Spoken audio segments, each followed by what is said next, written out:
Bertagnolli, Vice President of Human Resources, MBI Energy Services. Outstanding. Thank you for joining the programs here today. Now, we like to get an update for the Bakken and beyond from Mr. Patrick Bertagnolli. And also, he's very active with a lot of the youth. And as we have this big crew shift, the retirement's happening. We have a new generation coming in, and then we got another generation after that. So he's working with a lot of those kids. But recently spoke at API Williston. How you doing today, Patrick? I'm doing great. Thanks, Jason, for allowing me to be on your program today. Yeah, let's start off by your presentation you gave up in Williston at the API. My understanding is you got a little speaking opportunity, huh? Yep, they invited me to be the keynote speaker there, and part of my mission there was to kind of provide some information on this whole skills initiative thing. So they allowed me to bring some guests with me, and those guests included 5 high school kids from Watford City. And one of those kids is we're teaching him how to be a mechanic right now. He's a senior. He spends half of his day at MBI Energy Services, and we're training him how to be a mechanic. And then the other 4 students that I brought with me are what we call ambassadors, and these kids have actually come out to our workforce to kind of just share some information about our community and some of the perks of calling North Dakota home. So, for example, one of these ambassadors talks a little bit about what the school is willing to do to integrate their kids into the school, whether it's take them to dinner, lunch, movie, whatever it might be. And other ones are briefing our work group on just the benefits of graduating from our schools in Western North Dakota with the free tuition program at Williston State College, and then just a number of other different things. So these kids are doing an amazing job educating our workforce, and our mission is to impact recruiting and retention by enhancing their experience and just educating them. Tell me a little bit about these ambassadors. I'm looking at some of the information that you provided me here, and right away I'm looking at where they're from. Wyoming, for example, Idaho, Nevada, Minnesota. Where else are we at here? New Mexico.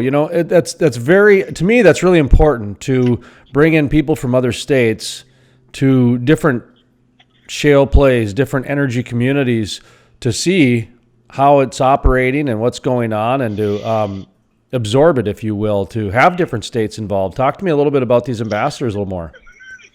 I think the first thing that resonates with me with these kids being from different states is just the experience that they're having in Watford City, and just the engagement there. So, like, one of the folks that I brought with me to the API, her name is Lydia, and she's the one from Minnesota, but she wants to be a nurse. And so as these guys are helping our employees integrate into the community, I'm finding out a little bit about their own career interest. But with Lydia, one thing that I found out is just through the Watford City High School, they offered a course through Williston State College last year on medical terminology, which is really what sunk the deal for Lydia to pursue an occupation of nursing. So from a community partnership standpoint, I think that what Watford's doing is amazing. And then also, with that level of interest in Watford or Williston State College, we had Lydia on a conference call with them, with Williston State College, to get some information to be able to provide to our workforce on just some more detailed information about that free tuition program, which really caught the attention of our workforce. And being in the medical field, that's pretty tied to the fossil fuel industry. I was reading how much of the grid goes to emergency medicine and healthcare facilities, that sort of thing. It's like over 50%. So, yeah. I think the other thing too about bringing these ambassadors into our workforce too is just seeing how motivated these kids are. I know that our workforce is looking at these kids and saying that could be my daughter, that could be my son. You know what I mean? And these kids just coming in from the various states, coming into North Dakota and having a good experience, and you can see that just in their presentation. And these kids have no fear of getting in front of oil field workers, and they're just doing a tremendous job. I'm really proud of them. How's the state embracing this? You mentioned you're in Bismarck quite a bit. So is the state really facilitating this? Are they resisting this? Are they embracing it? I'd say they're embracing it. I got a nice message from Lieutenant Governor Sanford, and he said, keep bringing industry, the adults, the schools, and the kids together. So I would say they absolutely embrace it. Now, I will say, if I'm being quite honest, that I think there's opportunity in some of the other areas to, maybe be more welcoming, to bring industry into the schools. And but I would say that Watford City is a true example of what it should look like. I'm on a first name basis with a lot of the staff there, and in my opinion, that's the way it needs to be for anybody that's in industry, is to be on a first name basis with those schools and the teachers. What have you found has been the biggest resistance for bringing programs like the Skills and Initiative and industry into schools? I would say just the start, just getting in there, and for industry to get into the schools, it's as simple as bringing industry in to help with mock interviews. So I can tell you, I'm working on a project right now with Williston High School. So I've got an HR person over there in Williston, Brittany Kilgore, who I trained at B&G Oilfield Services, and so she's doing an activity through the Chamber of Commerce in Williston, and her activity is to get this mock interview project started. So we're meeting with Haley Janot, who's one of the career counselors at the high school. And so we're going to figure out what our target market is going in to do these mock interviews. And then Brittany's responsibility will be to go out into the community and solicit industry to come into the school based off the feedback these kids give us on the careers that they want to choose. So this hypothetically, these kids want to be a diesel mechanic, then we'll find industry to go in there and provide a real life scenario and examples of mock interviews to help prepare these kids for the future. But I would say is getting into schools, it's just starting somewhere. I do know like a lot of them have got career academy type stuff that they're, in pursuit of. And I would say if I'm being completely honest, it really becomes, let's do less talking and more action. You know what I mean? Let's get going. How do you explain what the Skills Initiative is in kind of a short elevator pitch type of a thing? Not a full on presentation, but just kind of, for some of the listeners out there who may not be familiar with it, just kind of a snapshot of what it is you're talking about. Well, I think the Skills Initiative, the way I would describe it is that if anybody wants to go and just Google in-demand occupations in North Dakota, that would be a starting point. As far as the Skills Initiative is maybe positioning these kids for some of the hot jobs that are in North Dakota. And there's a career builder program out there that there's $12 million out there that, let's just say hypothetically, I need a CDL driver. I'm interested in Jason. I could get you to apply at Wilson State College to go through that CDL training. The state would pick up half the tab and I would pick up half the tab. Now there are some commitments with doing that, but the state has got some money in place through the career builder program to help people staff their operations, and it really comes into building that skill, and that in part is through the high school and positioning these kids for the jobs that we need right now to fill in North Dakota. I want to ask you a question that you don't necessarily have to answer because it's more opinion based than anything fact based, which is about 5, 6, 7, probably 7 years ago actually. Now I'm thinking about it. Some of the stories that we were doing were on 4-year schools versus trades, and how there seemed to be more of a trend for these trades and these 2-year schools and the skills and that sort of thing. And maybe the 4-year degree isn't what it once was. This almost seems like a solution to that, or a different option to that, to really kind of highlight that kind of same mentality just in a new way and almost get in a little bit to where the kids aren't so much programmed or, the society rules that you got to go to a 4-year degree. Do you know what I mean? I'm not trying to get political here, but there's a sea change happening with the skills and with the jobs out there. And this really seems like something that is probably doing more good than harm. I think you're spot on, and I actually had the opportunity to be the keynote speaker at a career expo in Williston here a few weeks ago, and I got to speak to about 410 students. But I asked the audience in each of the sessions that I was speaking at, how many of you know what you want to do? And if I was to venture a guess, I would say 30% said they knew what they wanted to do. And for the other 70%, what I recommended to them and what I would tell every parent is that I would really take a good look at that in-demand jobs list through the state of North Dakota, and then also that career builder program, because that is just an amazing way to really see what's hot out there right now, and also some money available. And there's going to be some companies as time goes on that really grab onto that career builder program. So there's an answer out there for those people that don't know what they want to do. They just have to do a little homework. Do you know what? It is. A lot of it is trade based, so I'll just say that, I'm over in Watford City, so I'll pitch Williston State College, but you could take a high school kid and go 2 years and get a diesel certificate through Williston State College, or welding, or even nursing. You know what I mean? Or you can get your 2 years of generals out of the way and go to University of North Dakota as a junior in the petroleum, engineering field. So there's tremendous opportunity out there. And again, if I was my kids are grown, but if I had kids in school, I'd be taking a really solid, hard look at that in-demand jobs in North Dakota. You just hit a very interesting vein of that, which is, I did a story back in, I want to say 2015. No, this was probably 2013, which was pipe fitters, plumbers, and electricians are the deities and demigods of the Bakken. That these guys are just so sought after, and it had to do with the shortage of them and the certification, and because of the new regulations, not everybody was certified. Do you remember those days back in the early, kind of where it just seems like everybody, an electrician would go out to dinner and he'd have 3 job offers, You're spot on. That's absolutely going on. And, the one thing too that, on that note, we need plumbers, we need electricians, and you look at some of these smaller communities around North Dakota, in my opinion, I'll use Marv at Titanium Plumbing in Watford City as an example. We've kind of educated him a little bit on that cooperative work experience program that Watford has. So we're going to get Marv in position to mentor a high school senior next year in plumbing. So we have every opportunity to get to know these kids that are coming up in the high schools and position them for those in-demand jobs, plumbing, electricians, mechanics, all that stuff. So you're spot on. And last time we talked a little bit about the tools, trades, tech, and torque program, and that's coming again in March to Watford City, and maybe we have another conversation that in the future. That's just a tremendous program to create awareness as far as, again, these positions that are live right now in North Dakota.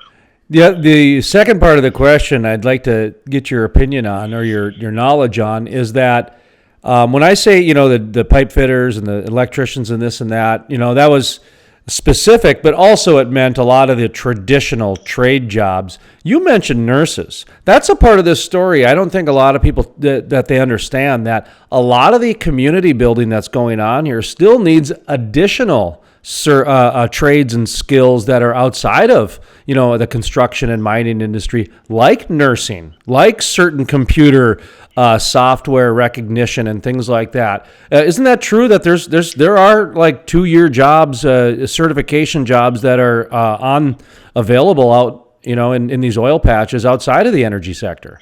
Yeah, there's, nurses is, one occupation I'm very intrigued with, as teachers as well. So like North Dakota is ranked #1 state for teachers, but I'm spearheading a recruiting and retention committee for the state of North Dakota, and I'm going to be in Bismarck tomorrow with my committee. But I've got a real heavy presence from some very knowledgeable people on the nursing side of things, because we're going to try to tackle that as a state to figure out how do we, affect net in-migration and get our nurses, population, and get those positions filled. So that's really a heavy topic for me on this recruiting and retention thing. And teachers, all that stuff. There's tremendous opportunity here in North Dakota, and I think as a state we have opportunity to better educate those states around us, to attract people here to our state for these amazing opportunities. So what's the bigger picture in this? You got the tools and the torque, and you've got the keynote speaking, and we've got ambassadorships and mentor programs. There's a lot going on. And is this all kind of being, put together in some sort of internal standard operating book or something? Is anybody taking notes? Well, I would say they're taking notes, and I would say that I would describe it as a progressive approach. But it's really what I would say I'm discovering is how important that school is to everything. Got a nice voicemail from Kirsten Baszler, North Dakota Superintendent of Schools, and she kind of commented on this ambassador program that we have going on. but she said that 0 to 18-year-olds make up 25% of our state, but they make up 100% of our future. But what I'm finding is that these kids are so influential and they want to be part of the solution that I think that we're going to be able to utilize and leverage these kids a little bit, not only to help position them for great careers, but also help educate our workforce out here, which will impact our recruiting and our retention. So I think it's going to be a full circle, when it comes to workforce development and retention. So that's really where I'm going with all of this stuff. And then the other thing that I haven't really talked about either is that, when you position your management team to be in a give back and mentor state, you're going to get the best out of that employee. And that's really when they're at the peak of their performance, in my opinion, is when they really have a purpose as far as what they're building. How are some of the other schools handling this? You've mentioned Watford City quite a bit. You've mentioned Bismarck and the superintendent of schools. Are any of the other schools paying attention to this as possibly a second program down the line? Yeah, I think so. What's kind of interesting is I do have a presentation that I've been, on tour around the state. It's called Growth and Retention Strategies, Making an Impression That Matters. And I was just in Mandan here a few weeks ago. I spoke to the North Dakota Parks and Recreation. I hit the Fusion Conference in Bowman. Bowman's got it going on. Some good things there. But just have been around the state, and I will say that we took a team of MBI management team into Stanley High School to help out with some mock interviews. That was a lot of fun, and we're working with Williston High School right now. I've been in discussions with Killdeer, with Gary, and I forget his name offhand, the principal over there, but we've been in discussions with them, and then also working with Dickinson Economic Development, Sarah Trustum over there, to get into the schools. And I'll just give you an example. Our rentals division over there in Dickinson, I was talking to the manager, and he said that he had to train, one of his employees on how to change a tire. And I was telling him, I said, that's such an easy fix for me. I said, we get into the school, we work with the ag teachers. We have the ag teachers teach these kids how to change a tire. Now they're qualified for the positions that we have in Dickinson. And the nice thing about that, you don't have to worry about housing, don't have to worry about any other stuff because they're already here. Anything we left out here today, talking about some of the future of the industry, I guess. I mean, tomorrow, right? The kids in school are tomorrow's leaders. Yeah, I think the only thing that I'd say, and we did also go into Belfield too, but what I'm finding too, and what I'm trying to pitch to the schools as well, is that I know they need teachers, and I know they need substitute teachers, but as we enhance our relationship with those folks, I can just tell you one example right now. We one of our drivers in Watford City, we tell them that we'll, assist them with helping family members find jobs. And we won't promise them we will find them a job, but we'll open doors for them just with our community partnerships that we've developed out there. But this driver is wife, Giselle. She's works at the library at Watford City High School, but we opened that door for her, and she would have had no idea that job was even out there if we didn't have the relationship with the school. And Giselle has a degree in economic finance, and she's a certified tutor, so it's just a no-brainer. But in using that example, with our driver Patrick and his wife Giselle, the thing that motivates me about that story is that I think as a state we have opportunity to put more emphasis on fulfilling people's dreams, and that's a good example of that. So I really think about the conversation that Patrick and Giselle have at their kitchen table at the end of the day on their experience that they're having in North Dakota. And again, when we put a little more emphasis on fulfilling people's dream, then recruiting and retention ends up becoming the result. All right, kind of summarizing a little bit, you spoke at the API keynote speak. You've been doing a lot with the kids. Just kind of give your own little keynote speak here at the end, kind of wrapping up what you want people to walk away with this interview from. Well, I guess just the influence of these kids, and for all those that attended that API, banquet in Williston, all those leaders, the Williston State College president, the mayor of Bismarck was there. People representing our Senate and Congress were there. And I just really appreciate all those people coming up and introducing themselves to those kids, for those kids to witness or to actually be able to meet those folks and witness the testimony of all those folks that were recognized at the API banquet was just a tremendous illustration of leadership. And really the takeaway for everyone on that activity was just seeing the mood in that room with those kids in there, and just our opportunity to work together to do great things for the state of North Dakota.